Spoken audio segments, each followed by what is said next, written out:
ولو أنهم إذ ظلموا أنفسهم جاءوك فاستغفروا الله واستغفر لهم الرسول لوجدوا الله توابا رحيما আল্লাহ রাব্বুল আলামিন বলেন, যেই মানুষের জীবনে অনেক বেশি গুনাহ হয়েছে, যেই মানুষের জীবনে অপরাধের সীমা অতিক্রম হয়েছে, সেই মানুষ ওই গুনাহের কথাটা বুঝতে পারার পরে ওই গুনাহগুলো নিয়ে যদি আল্লাহর নবীর দরবারে হাজির হয়,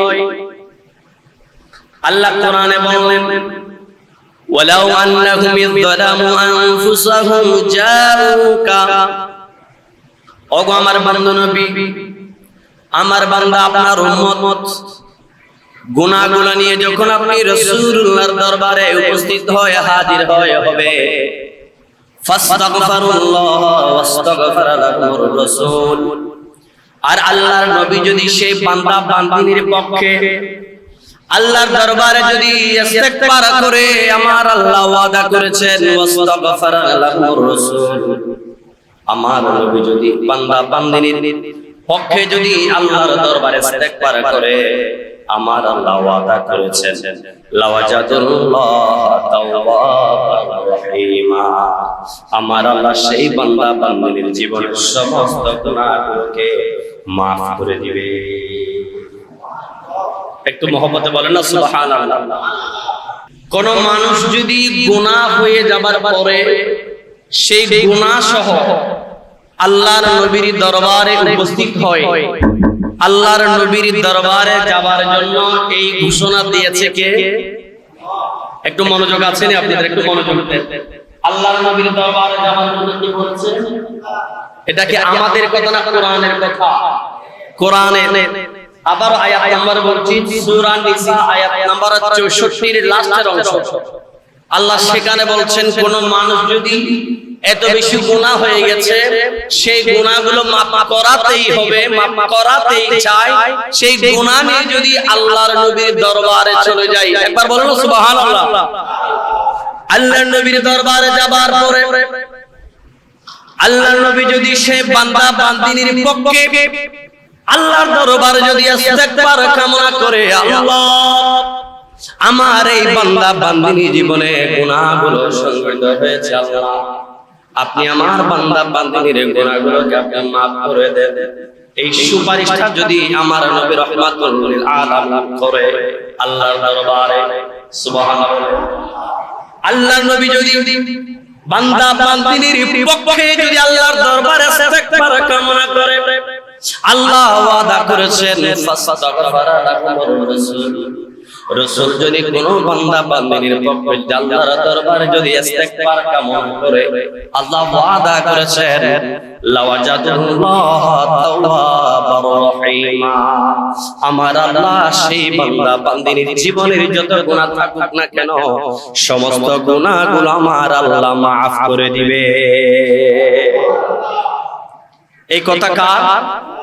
একটু মহব্বতে বলেন, কথা কার? তাহলে আল্লাহর নবীর দরবারে যাওয়ার নির্দেশ দিয়েছেন কে? একটু জোরে বলেন না, কে দিয়েছেন?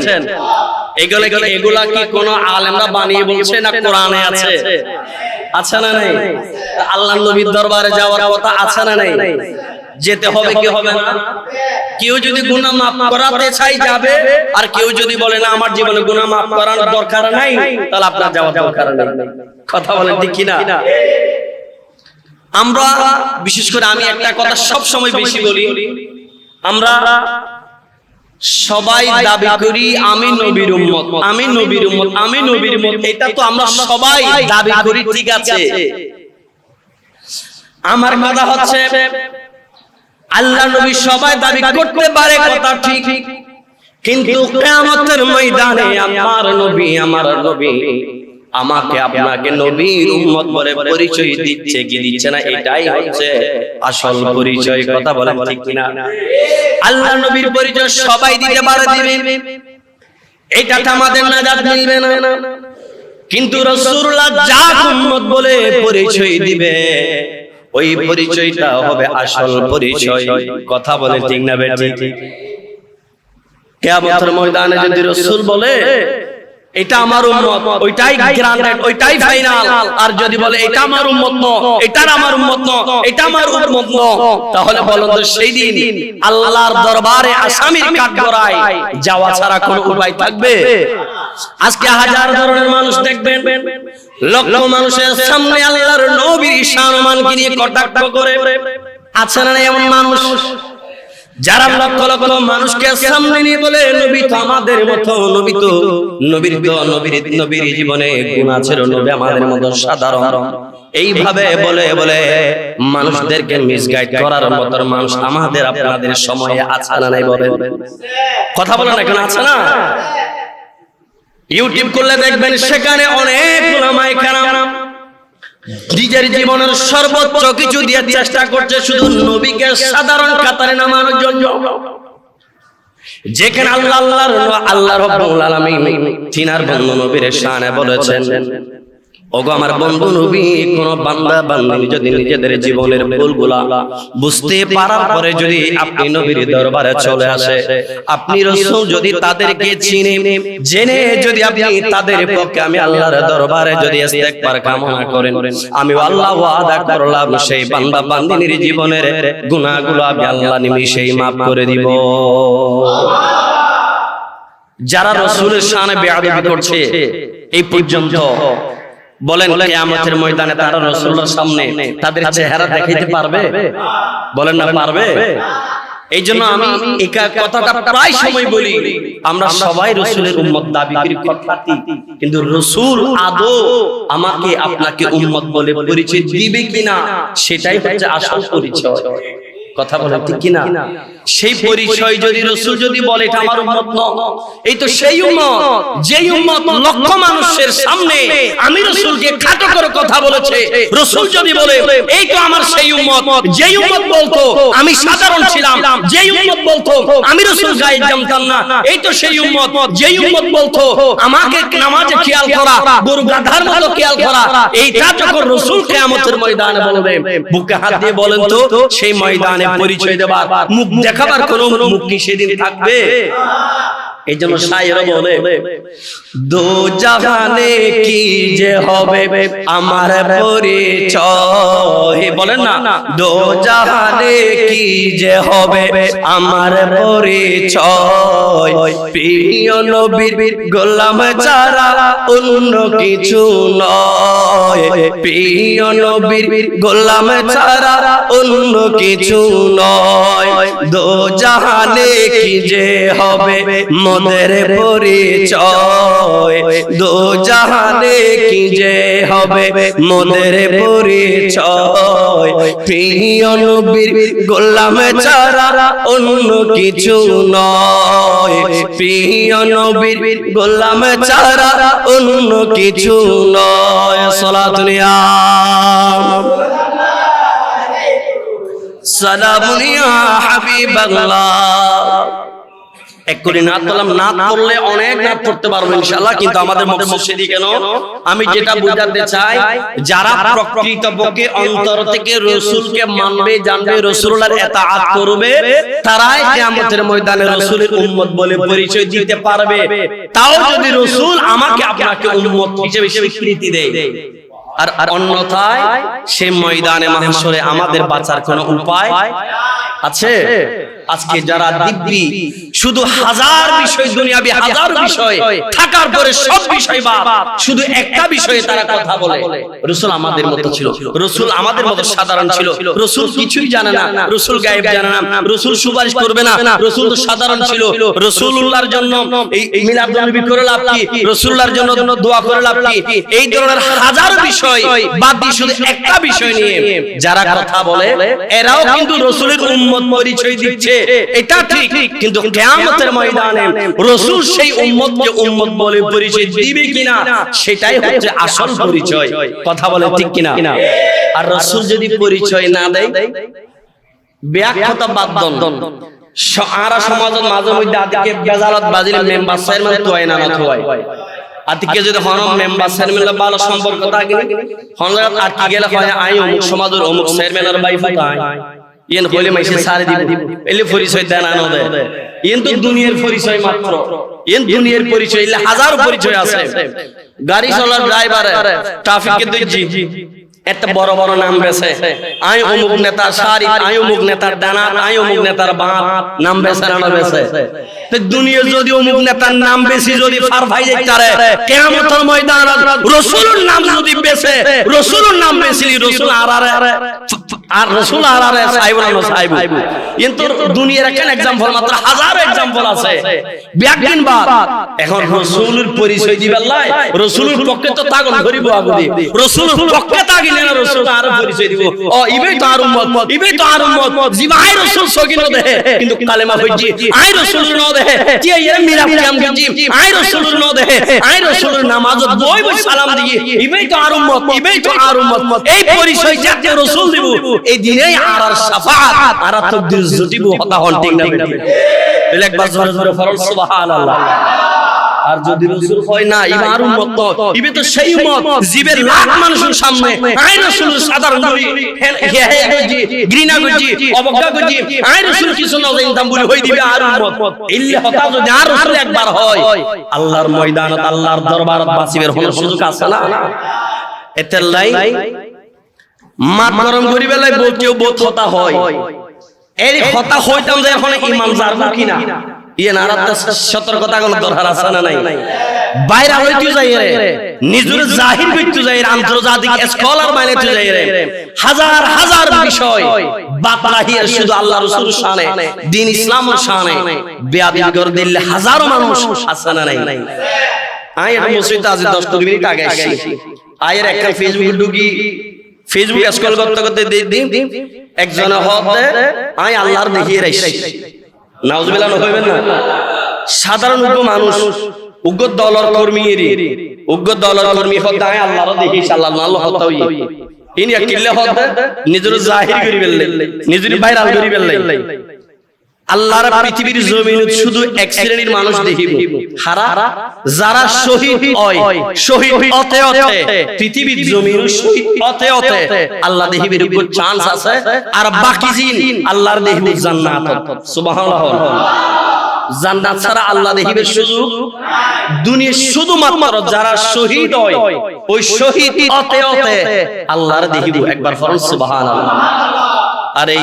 যারা এই সমস্ত আলতু বালতু হতা হয় নিজের জাহির করি বেলা ভাইরাল করি বেলা এই সমস্ত ঈমান ধ্বংস হতাত আল্লাহ আর হেফাজত দান করুন আর কেন জোরে হনা আমিন তাহলে আমাদের সাবজেক্ট ছিল আজকের খুতবা অনুযায়ী আমি নিজস্ব কোনো কথা বলছি না বলবো না ইনশাআল্লাহ সূরা নিসার 64 নম্বর আয়াতের শেষের অংশ আল্লাহ বলছেন ওয়ালাউ আন্নাহুম ইয যালামু আনফুসাহুম জাউকা রাসূল কোন মানুষ যদি জীবনে এত বেশি গুনাহ করেছে গুনাহটা তার দিমাগে এসেছে যে হাই হাই আমি তো বেশি গুনাহ করে ফেলেছি আমার জীবনে বেশি গুনাহ হয়েছে এত সমপরিমাণ গুনাহ আমার জবান নাফাক গুনাহ করতে করতে আমি নাপাক হয়ে গেছি আমি এগুলো maaf করাবো কিভাবে সেই ব্যক্তিটা যদি হজ করতে চলে যায় উমরা করতে চলে যায় আল্লাহর নবীর দরবারে চলে যায় আল্লাহ বলেন রাসূল জাউকা আপনার দরবার যদি কেউ এসে আপনার দরবার ইস্তেগফার কামনা করে আপনি যদি রাসূল তাদেরকে চিনে জেনে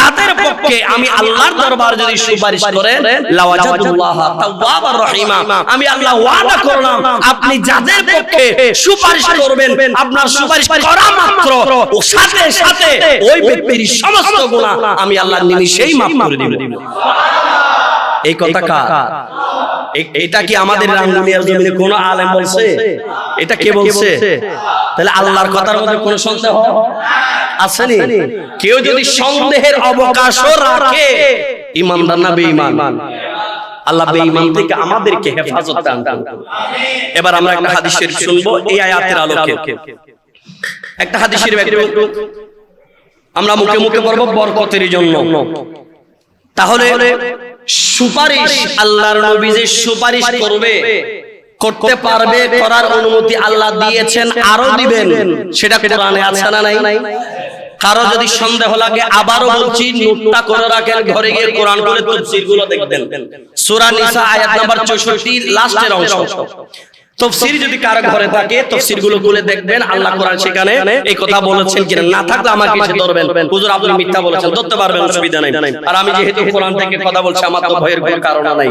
ইনশাআল্লাহ বলেন, আমাদের কাছে মন করা কোনো কথা পাবেন না ইনশাআল্লাহ। তাহলে আল্লাহ বলছেন রাসূল আপনি সুপারিশ করবেন কখন? যখন আপনার দরবারে কেউ এসে আরজি দিবে, আপনি সুপারিশ করবেন।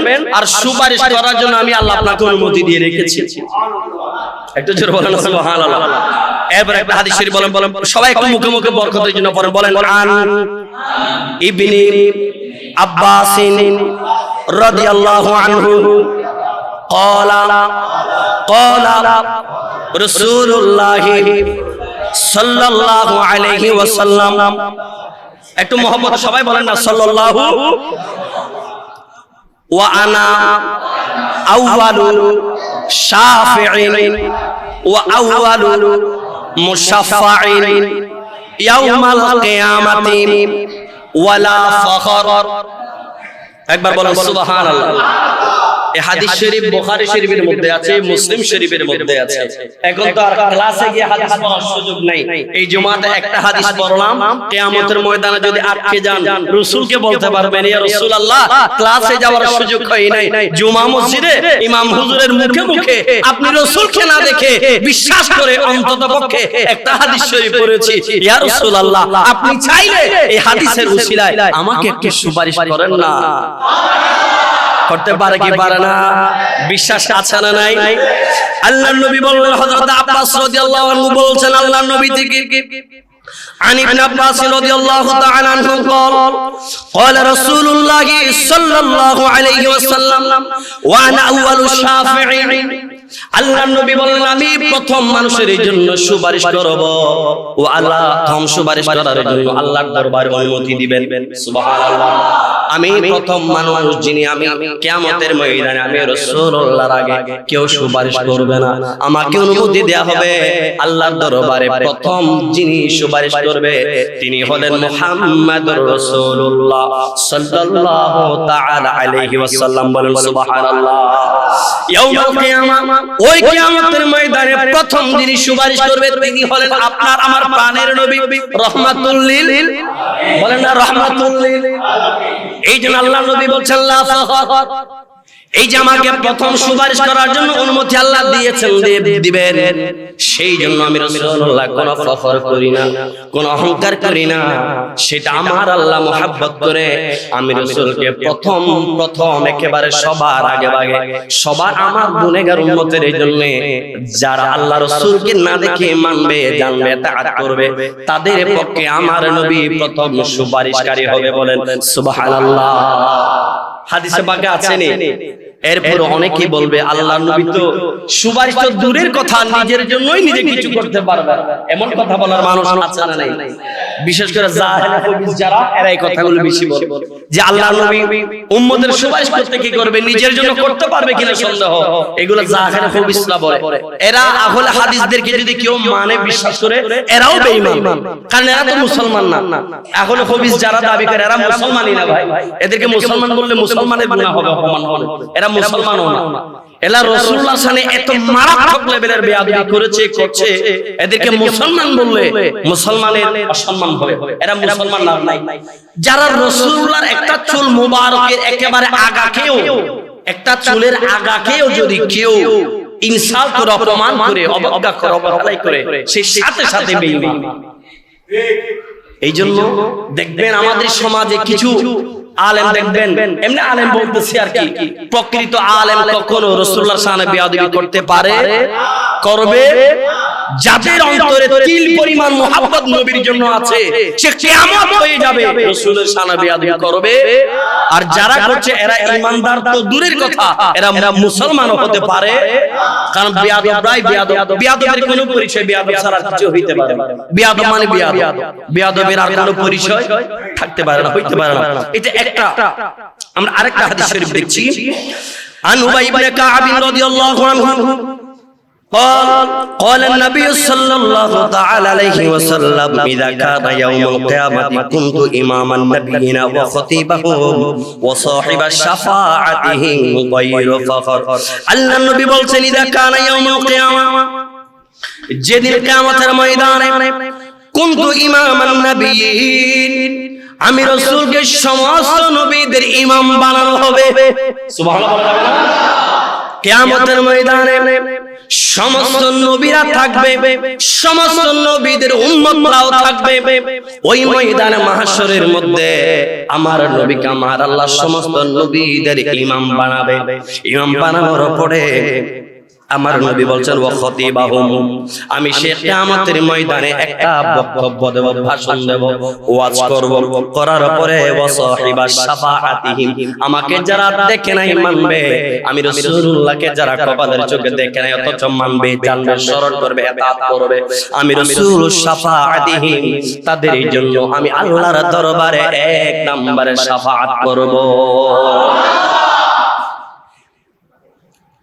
1450 বছর হয়ে গেল রাসূল দুনিয়া থেকে পর্দা করেছে এখনো পর্যন্ত রাসূলুল্লাহর উপর কালিমা পড়ে বেদিন থেকে মানুষ দ্বীনে আসে আমরা রাসূলকে কপালে দেখে কিন্তু মানি কি মানি না মানবো কি মানবো না আমরা মানবো ইনশাআল্লাহ কিয়ামত পর্যন্ত মানবো রাসূল দেখি নাই কিন্তু আমরা রাসূলকে মানার মতো করে মানছি আমার রাসূল বললেন যারা আমি রাসূলকে না দেখার পর যারা মানবে কিয়ামতের ময়দানে সর্বপ্রথম আমি রাসূলুল্লাহ তাদের জন্য আল্লাহর দরবারে সুপারিশ করব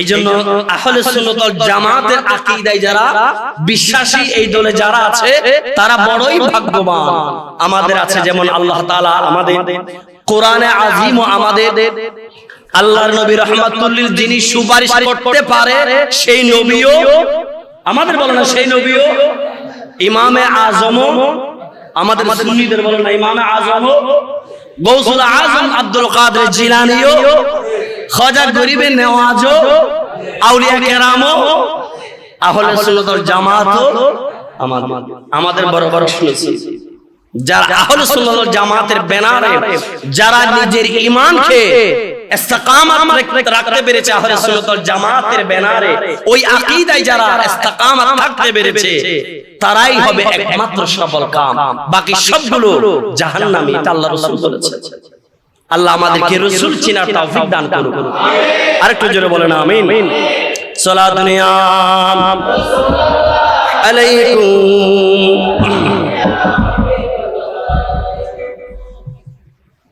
আরেকটা হাদিস শরীফ আমি একেবারে সংক্ষেপে বলে শেষ করছি এটা বলে আমাদের আলোচনা আমরা এদিকে টানবো বলেন ইনশাআল্লাহ সমস্ত নবীওয়ালারে আল্লাহ যা মুজিজা দিয়ে এর পরেও আল্লাহর নবীওয়ালা খন আল্লাহর দরবার খন কারণে আতুলি দোয়া করিলি দোয়াবে আল্লাহ ফেরত নাও দেয় সুবহানাল্লাহ এমন কি ওলিওলিও যদি আল্লাহর দরবার খন কিছু ফরিয়াদ একান্তভাবে খন ফরিয়াদ করিলি আল্লাহ ফরিয়াদ দিবে ফেলাই নাও দেয় হাদিস শরীফ বিভাগে হই তারপর নরনা ইবনে বিষয় কেন আন নবী হুরায়রা রাদিয়াল্লাহু তাআলা আনহু قال رسول الله صلى الله عليه وسلم لكل نبي دعوات مستجابه আল্লাহ নবী বলেন বাবা আদম থেকে শুরু করে আমার নবী পর্যন্ত সমস্ত নবীদেরকে আমার আল্লাহ জাতুকুন মুজিজা দিয়েছিলেন এরপরেও আরেকটা নির্দিষ্ট বিষয় দিয়েছেন দোয়া করার জন্য একটা আলাদা বিষয় দিয়েছেন সমস্ত নবীরা একটা খাস দোয়া দিয়েছেন সমস্ত নবীরা আলাদা করে একটা দোয়া করতে পারবে যেই দোয়াটা আমার আল্লাহ ফেরত দেয় সুবহানাল্লাহ ওই দোয়াটা বাবা আদম থেকে শুরু করে ঈসা রূহুল আলাইহিস সালাতু ওয়াস সালাম পর্যন্ত সমস্ত নবীদেরকে যেই পারমিশন আল্লাহ দিয়েছিলেন ওই নবীরা তাদের ওই এক খাস দোয়াটা দুনিয়াতে খতম করে দিয়েছে এরপর আল্লাহ নবী বলছেন ফাতাআজ্জালা কুল্লু নাবিয়্যিন দাওয়াতুহু ওয়া ইন্নী খিতাবাতু দাওয়াতি শাফাআতান লি উম্মতি ইয়াওমাল কিয়ামাতি ফাহিয়া নাইলাতু ইনশাআল্লাহু মাম্মাতা মিন উম্মতি লা ইউশরিক বিল্লাহি শাইআ। আল্লাহ নবী বললেন সমস্ত নবীরা তাদের নির্দিষ্ট একটি দোয়া দুনিয়াতে খতম করে দিয়েছে, কিন্তু আমি রাসূলকে আমার আল্লাহ এত মুজিজা দেবার পরে আলাদা একটি দোয়া করার জন্য আল্লাহ অপশন দিয়েছিলেন। আমি সেই দোয়াটা দুনিয়ার জমিনের মধ্যে আমি নবী রাসূল করি নাই। কিয়ামতের ময়দানের জন্য আমার গুনাহগার উম্মত যারা আল্লাহর সাথে কাউকে শরীক করে নাই, করবে না, যারা রাসূলকে দেখে নাই, দেখবে না, কিন্তু রাসূলকে জানবে, মানবে, ইতাআত করবে, আল্লাহর সাথে কাউকে শরীক করবে না, তাদের জন্য কিয়ামতের ময়দানে আমার রাসূল দোয়াটি রেখে দিয়েছেন, যাতে কিয়ামতের ময়দানে আমার রাসূল সেই উম্মতের জন্য দোয়াটি করতে পারে। বলেন সুবহানাল্লাহ। সব নবীরা তাদের দোয়াটি দুনিয়াতে করে ফেলেছেন নাই।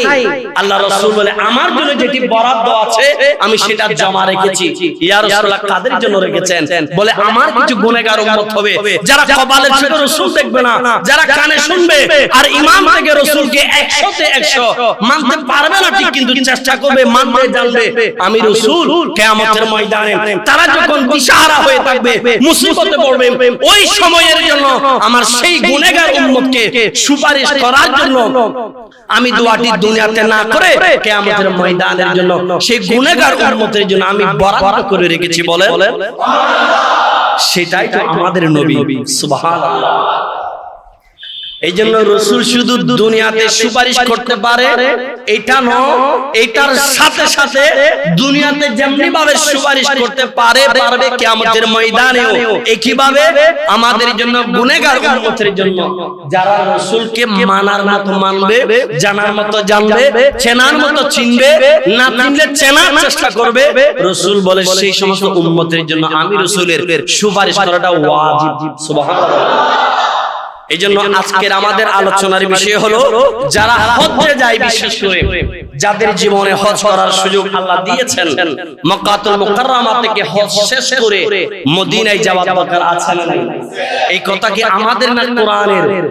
কেউ যদি মদিনাতুল মুনাওয়ারায় না যায় তার হজই হবে? কোন গ্যারান্টি আছে হজ হবে না?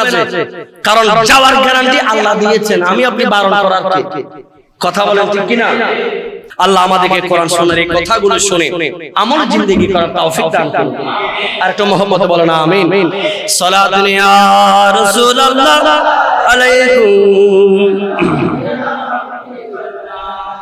মগজে কোরআন রূহে ঈমান জান দি হাসবে হুকমে রাহমাতাল লিল আলামিন। সালাতুন ইয়া সালাম ইয়া হাবিবাল্লাহ।